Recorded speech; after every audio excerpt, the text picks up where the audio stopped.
Les titres de ce journal, notre pays et l'Agence française de coopération signent une convention de plus de 200 millions MRO pour la consolidation des programmes nationaux de filets sociaux. La fête du 8 mars s'achève à Ndiago par l'attribution de 4 millions MRO au profit des coopératives féminines.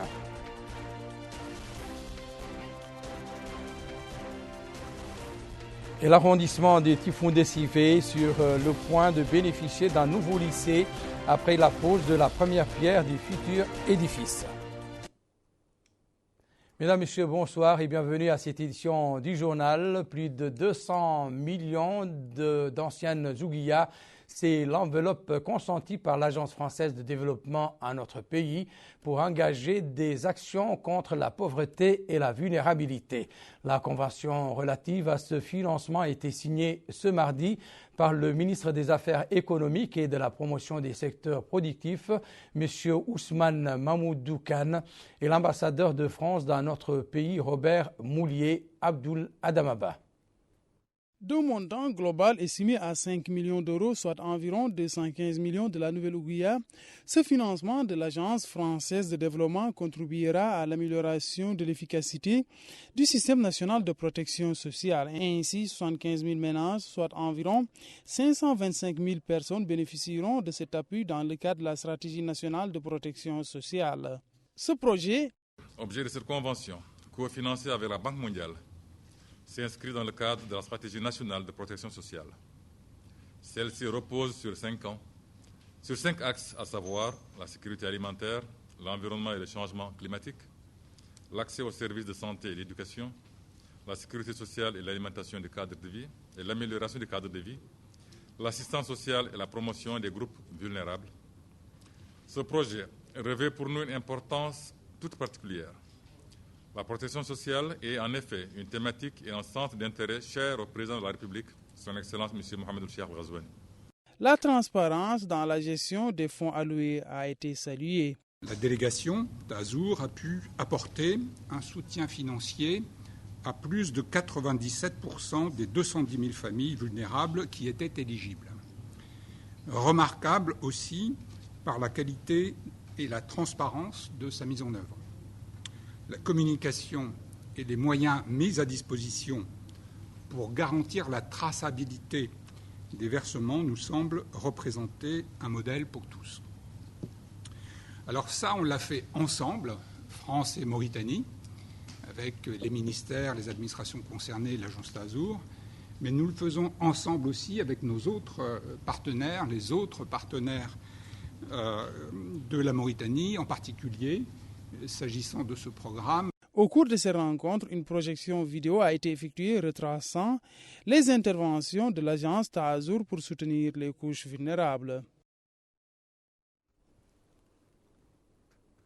L'État continue d'honorer ses loyaux serviteurs auxquels des médailles sont décernées à l'occasion de la célébration chaque année de l'indépendance nationale. C'est dans ce cadre que se poursuivent les cérémonies de décoration. Aujourd'hui, 2 fonctionnaires du ministère de la fonction publique du travail et de la modernisation de l'administration étaient à l'honneur. Il s'agit d'Azman Sid Mohamed, directeur de la gestion des personnels de l'État, et Mariam Mohamed Habibullah, chef de division à la direction générale de la fonction publique, tous 2 décorés par leur ministre, M. Kamara Saloum Mohamed, de la médaille de reconnaissance nationale. Les rideaux sont tombés sur la fête internationale des femmes, lancée à partir de Nouadhibou par la ministre des Affaires sociales, de l'enfance et de la famille, Mme Naha Haroun Cheikh Sidia. Les festivités du 8 mars ont été également clôturées par elle à Ndiago sur une note plutôt favorable pour les coopératives féminines de cet arrondissement. Mohamed Khattab.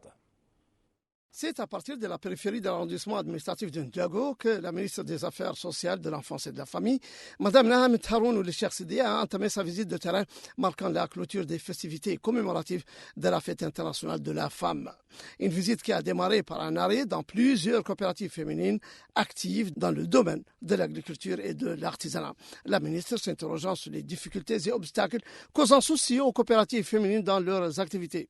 Madame la ministre, qui était accompagnée du Hakem de la Muqata'a de Kermassen, du maire, des autorités administratives et sécuritaires, ainsi que plusieurs responsables de son département, s'est enquise au niveau de cette zone littorale des plus importantes composantes du projet d'appui aux pêcheurs artisanaux en Ndiago et le soutien qu'il apporte aux femmes travaillant dans le séchage du poisson.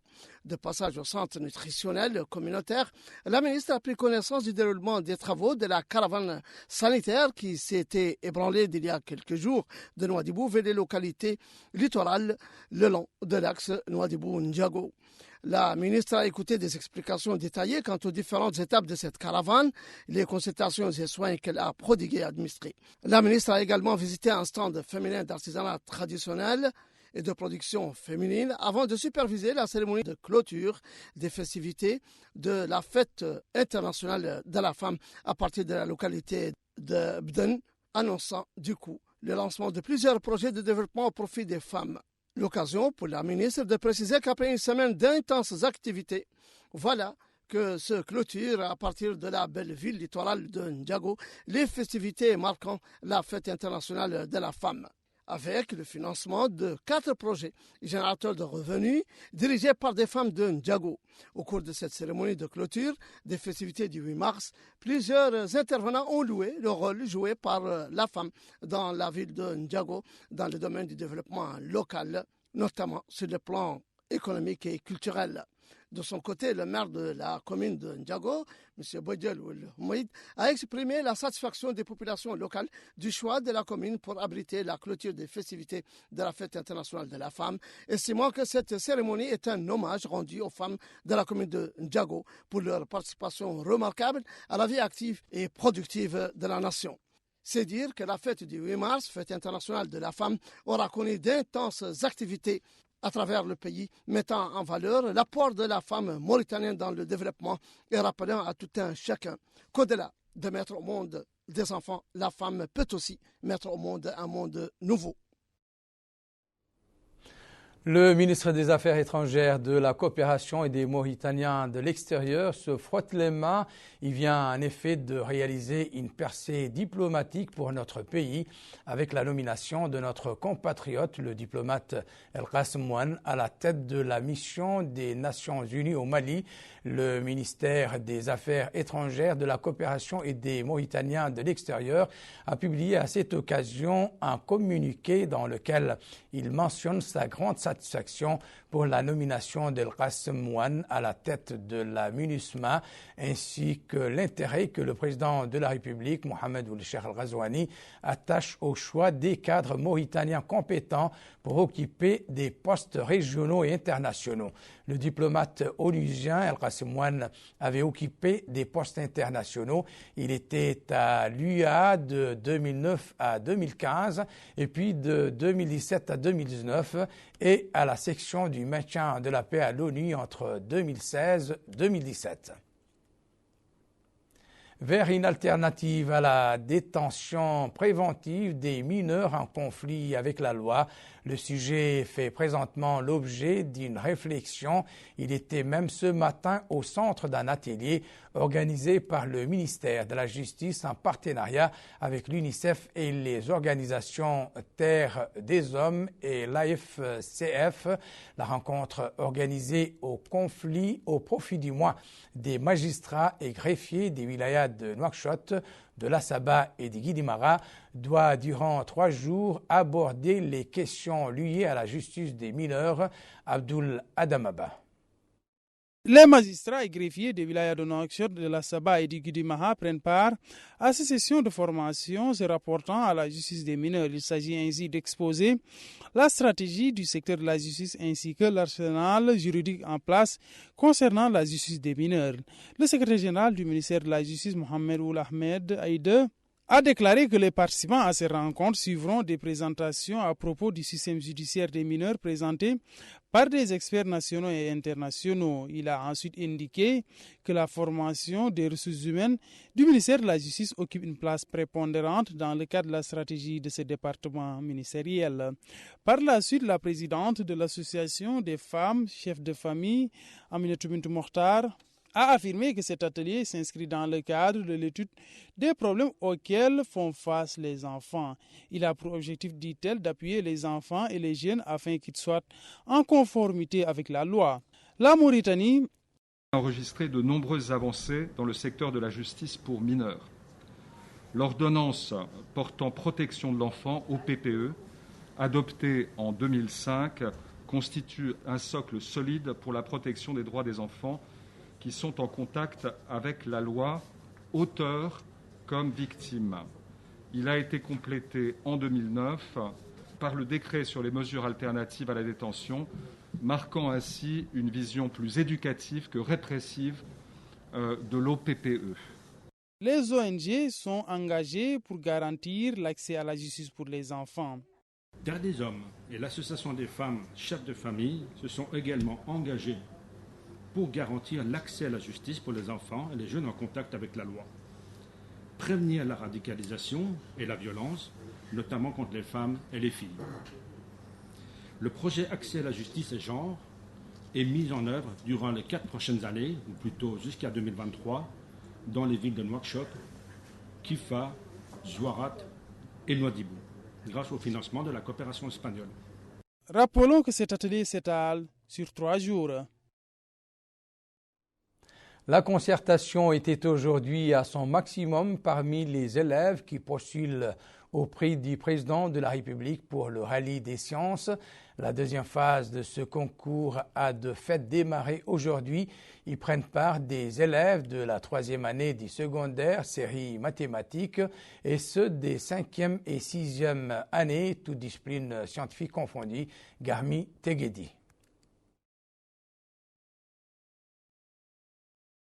C'est à partir de la Mourata'a d'Elmina, relevant de la wilaya de Nouakchott Sud, qu'a débuté le rallye des sciences pour l'obtention du prix du président de la République piloté par le ministère de l'Éducation nationale, de la formation technique et de la réforme.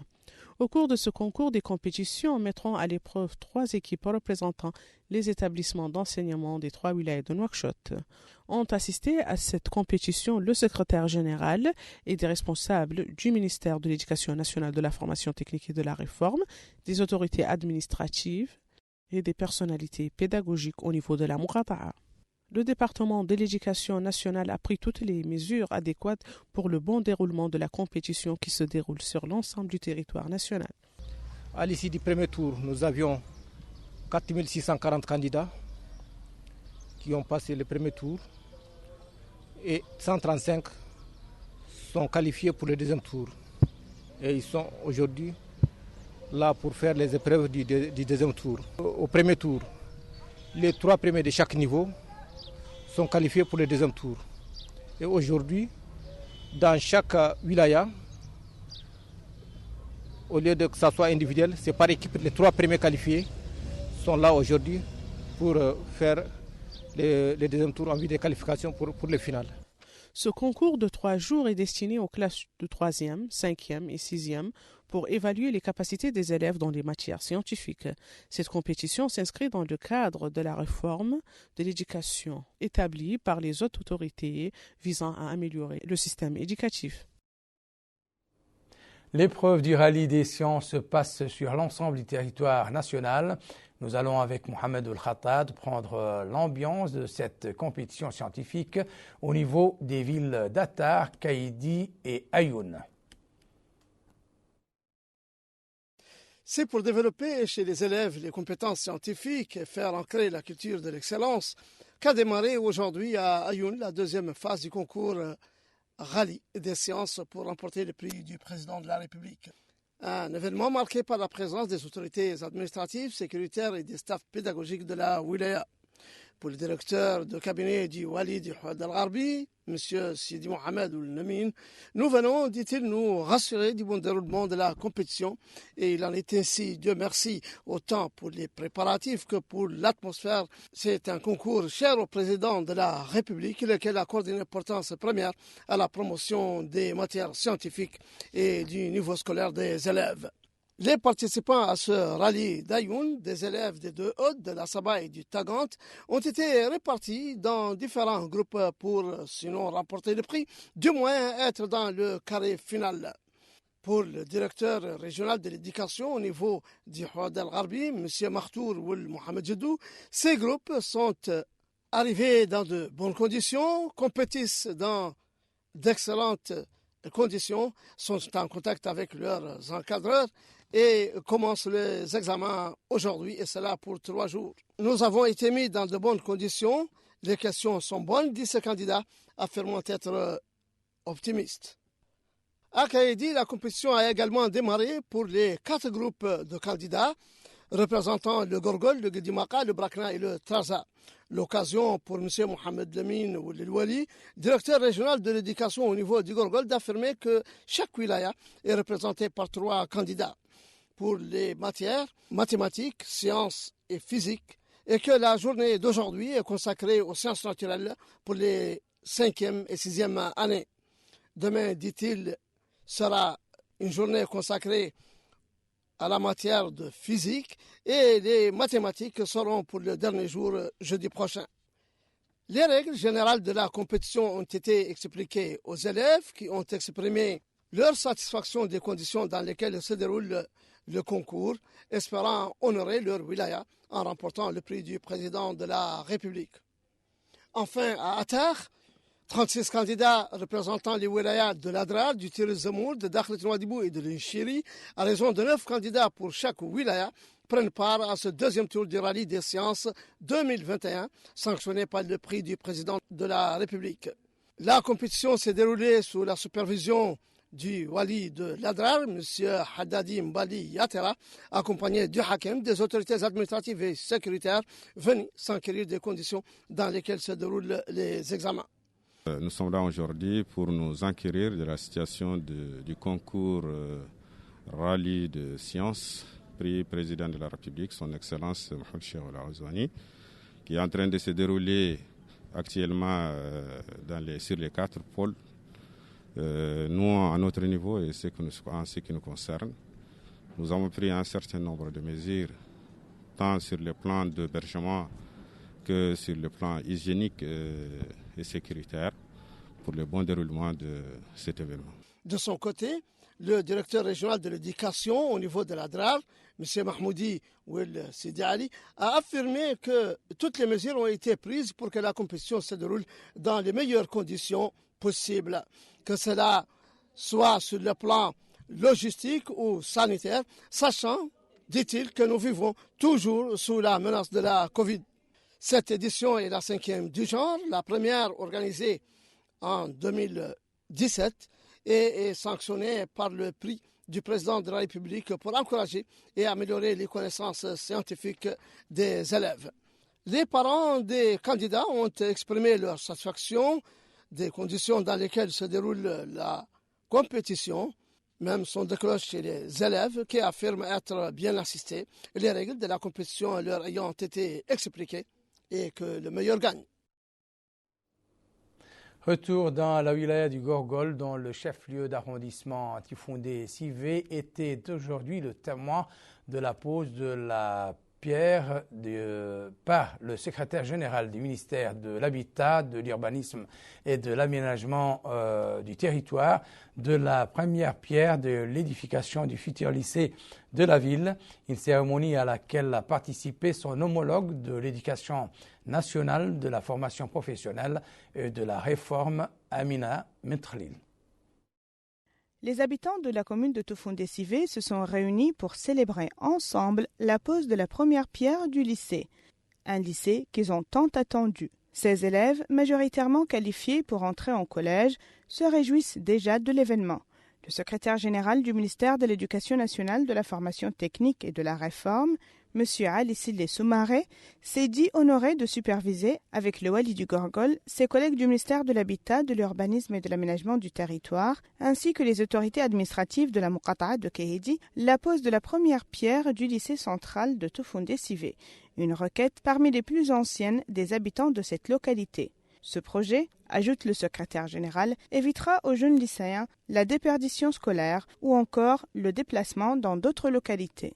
Il a également affirmé que les travaux se poursuivront à pied d'œuvre pour que le lycée soit prêt à la rentrée scolaire prochaine. De son côté, le secrétaire général du ministère de l'Habitat, de l'Urbanisme et de l'Aménagement du Territoire, M. Ahmed Ould-Dahi, a affirmé que l'ouverture du lycée permettra de réduire la déperdition scolaire, surtout pour les filles qui sont moins susceptibles de se déplacer pour poursuivre leurs études d'un côté, et de l'autre côté, encourager l'établissement des populations dans leur localité d'origine, et ainsi diminuer l'exode rural. Ce parent d'élèves salue cette initiative qui permettra aux jeunes de Toufoundé-Sivé de poursuivre leur cursus scolaire. Il affirme qu'elle évitera à ses enfants de se déplacer, à l'instar de leurs aînés, à Kayidi pour obtenir leur bac. Il a également saisi cette opportunité pour exprimer ses remerciements au président de la République d'avoir tenu sa promesse et construit ce lycée. C'est également dans cette même logique que s'inscrit l'intervention de ses élèves, les premiers bénéficiaires de la construction de ce lycée. La nouvelle installation, affirme cette lycéenne, nous évitera de voyager à Kayidi et nous permettra de poursuivre nos études au sein de nos familles. À la prochaine rentrée scolaire, l'un des vœux les plus importants des habitants de Toufoundé-Sivé aura été exaucé. Les élèves pourront à la fois rester avec les familles et poursuivre leurs études. Nous restons encore un peu dans la wilaya du Gorgol et précisément dans sa capitale Kayidi, qui a abrité aujourd'hui le lancement de la deuxième phase du projet sécurité alimentaire et prévention des conflits face au changement climatique dans 6 bassins versants du Gorgol et du Guidimara. C'était dans le cadre d'un atelier qui va se poursuivre durant 3 jours, Garmi Tegedi. Supervisé par le Wali du Gorgol, M. Ahmed Nour-Sidoubo, à Kayidi a pour but d'annoncer la deuxième phase du projet de la sécurité alimentaire et la protection des conflits face au changement climatique, couvrant 6 bassins au Gorgol et au Guidimara. Les représentants des organisations locales qui opèrent dans le domaine de l'environnement et les autorités administratives et sécuritaires locales ont assisté à cet atelier. Le Wali du Gorgol, M. Ahmed Nour-Sidoubo, a indiqué dans un mot que cette deuxième phase du projet a une durée de 3 ans à compter du 1er janvier 2021. Ce projet a pour objectif la protection et la limitation des conflits, renforcer la cohésion sociale pour la gestion des ressources naturelles, l'amélioration durable de la sécurité alimentaire pour les populations les plus vulnérables et ce par la création d'activités génératrices de revenus. Le Wali a par ailleurs souligné que ces objectifs sont en adéquation avec le programme Ta'ahoudati du président de la République. Le maire de la commune de Kayidi, M. Tahara Baradou, a valorisé cette deuxième phase du projet qui vise au développement rural. Ce projet est financé par l'Agence française de développement. Le coordinateur du projet de la recherche et du développement des zones rurales, M. Ami Sloumba, a mis l'accent sur les moyens d'exécution de ce projet, dont bénéficieront en premier lieu les projets qui visent à préserver l'environnement. La première étape de ce projet a financé quelques micro-projets, associations et organisations qui opèrent dans le domaine de l'environnement au niveau des wilayas du Gorgol et du Guidimara. Nouveau geste de la région de Nouakchott en faveur des indigents, notamment en termes de leur prise en charge médicale. Ce mardi, la présidente du conseil régional de Nouakchott, Fatimatou Ment Abdelmalik, et la directrice générale du centre de la maternité et de l'enfance, Dr Fatma Ment Abdelkader, ont signé une convention de partenariat pour assurer le traitement des patients nécessiteux inscrits auprès des services de l'action sociale relevant du Conseil régional de Nouakchott. El Haj Abdoulaye nous en dit plus sur cette convention. Cette convention tripartite réunissant la région de Nouakchott, le centre hospitalier mère et enfants, le centre hospitalier de Cheikh Zayed, porte sur la prise en charge des soins des personnes vulnérables. La convention donne la priorité aux enfants et aux personnes âgées. Elle répartit de façon équitable les coûts des soins de ces catégories de personnes. La présidente du comité de l'action sociale à la région de Nouakchott, Mme Aïchatou Diallo, a souligné que cette convention s'inscrit dans les objectifs que s'est fixé la région.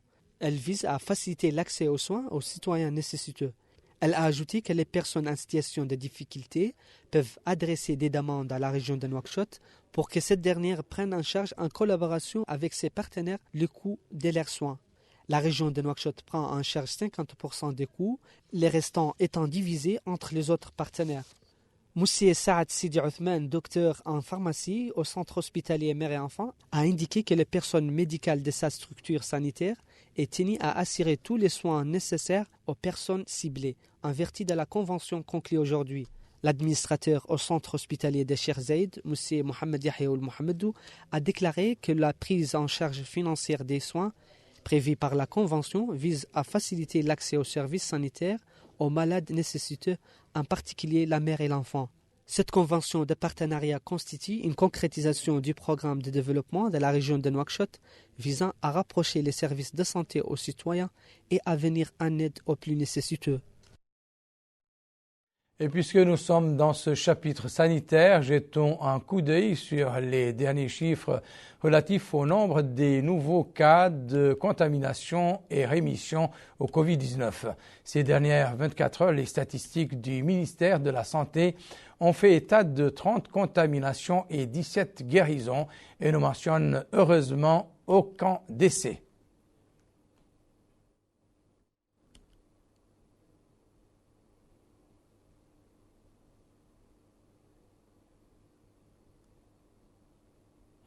Le comité de gestion des établissements scolaires au niveau de l'Assaba a été officiellement installé dans ses fonctions aujourd'hui.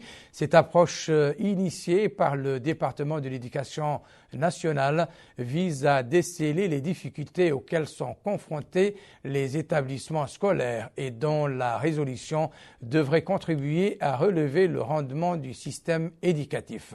Amina Metralil. Développer les méthodes du travail pédagogique à travers une approche participative de gestion. C'est la raison pour laquelle le ministère de l'Éducation nationale, de la formation technique et de la réforme, par le biais de sa direction régionale dans la wilaya de l'Assaba, a désigné les commissions de gestion scolaire sous la supervision du Wali, qui a affirmé l'importance de ces commissions dans le développement et l'amélioration de la performance scolaire, ce qui constitue une priorité nationale. M. Mohamedou Ahmed Mouloud a rappelé que cette nouvelle approche s'inscrit dans le cadre du programme Mes engagements du président de la République qui vise à mettre en place une école républicaine fondée sur des bases solides. La création de ces commissions de gestion scolaire, poursuit le Wali, constitue un élément clé de la mise en place d'une école républicaine de qualité. De son côté, le maire de la commune de Kifa, M. Jemal Oul-Kaboud, a loué cette initiative et mis en exergue son rôle dans la réforme de l'éducation. Les commissions de gestion scolaire, composées essentiellement de 7 membres, dont des pédagogues, des parents d'élèves et du personnel communal, œuvreront à identifier les entraves avant de déterminer les moyens permettant de les surmonter. Le directeur régional de l'Éducation nationale, de la formation technique et de la réforme dans la wilaya de l'Assaba a affirmé que le rôle de ces commissions comprend la gestion de l'école de manière générale, en coordination avec le directeur de l'école qui en est membre.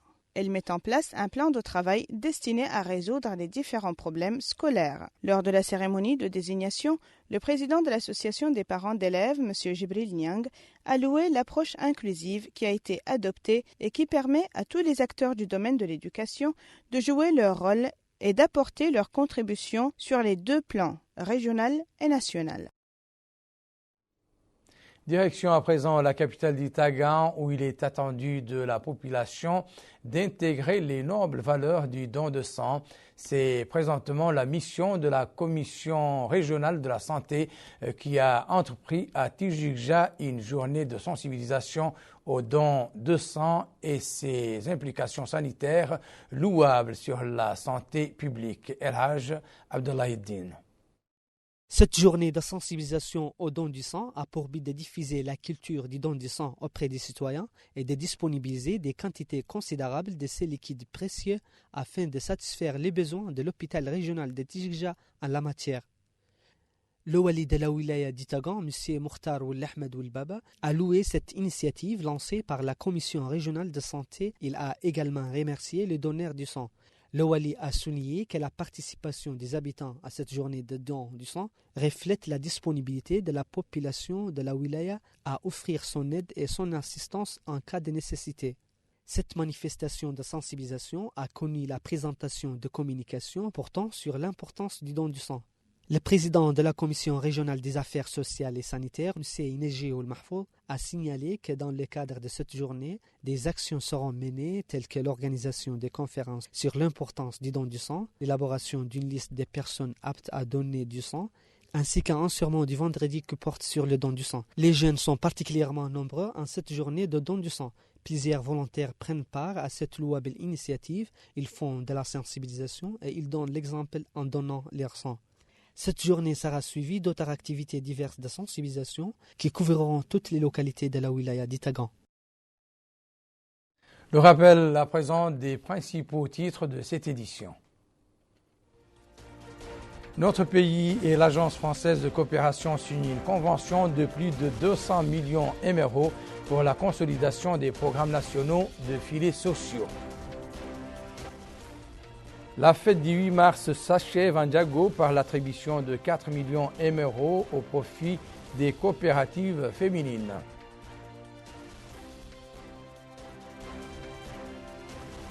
Et l'arrondissement de Tifoundé-Sifé sur le point de bénéficier d'un nouveau lycée après la pose de la première pierre du futur édifice. C'est la fin de cette édition. Merci pour votre attention. Excellent programme avec le reste d'El Mauritania.